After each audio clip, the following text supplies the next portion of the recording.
कुश्ती के सुनहरे इतिहास में लग गया दाग। सोची समझी चाल के कारण अब भारत हुआ बदनाम, या पहलवानों की जिद का है ये परिणाम।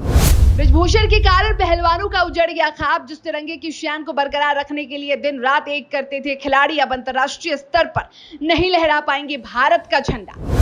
कुश्ती की दुनिया के लिए गुरुवार का दिन काला था, क्योंकि उस दिन कई पहलवानों का सपना टूट गया। कईयों की आंखों में आंसू थे तो कई पहलवानों के मन में रोष था, गुस्से का उबाल था, क्योंकि भारतीय कुश्ती महासंघ के चुनावों में देरी होने के कारण यूडब्ल्यूडब्ल्यू ने भारतीय संस्था को ही निलंबित कर दिया।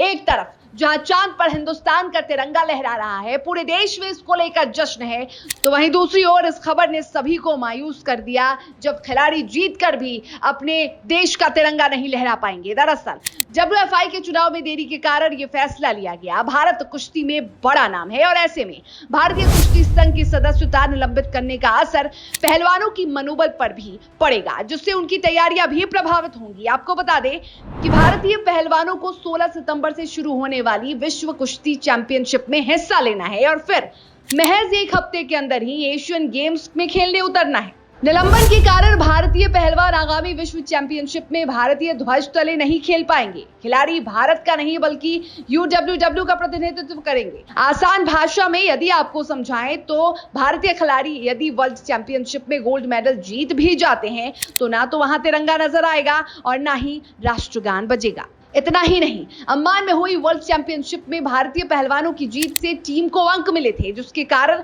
देश ये चैंपियनशिप जीतने में कामयाब रहा था। लेकिन सीनियर वर्ल्ड चैंपियनशिप में ऐसा नहीं होगा। भारतीय खिलाड़ी न्यूट्रल एथलीट के तौर पर खेलेंगे और ऐसे में उनके जीते हुए अंक भारत के खाते में नहीं गिने जाएंगे। वर्ल्ड चैंपियनशिप में पहलवानों के पास पेरिस ओलंपिक का कोटा हासिल करने का मौका होगा। हालांकि भारतीय खिलाड़ियों के लिए अब स्थिति थोड़ी मुश्किल जरूर हो गई है। अब वो जो भी कोटा जीतेंगे उसे एनओसी कोटा माना जाएगा। लेकिन इसी बीच भारत के लिए अच्छी खबर यह है कि पहलवान एशियन गेम्स में अपने देश का प्रतिनिधित्व कर सकेंगे। एशियन गेम्स के लिए टीम भेजने का काम इंडियन ओलंपिक एसोसिएशन का होता है।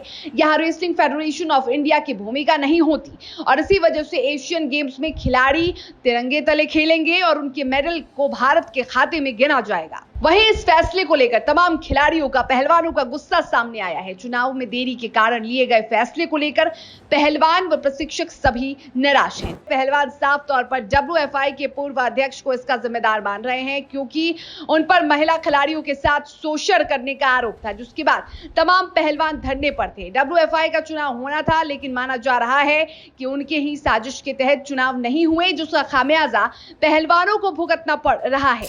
अब शरण और खिलाड़ियों के बीच ये नोकझोंक कब खत्म होगी और भारत को उसका खोया मान कब मिलेगा, इसका इंतजार सबको है।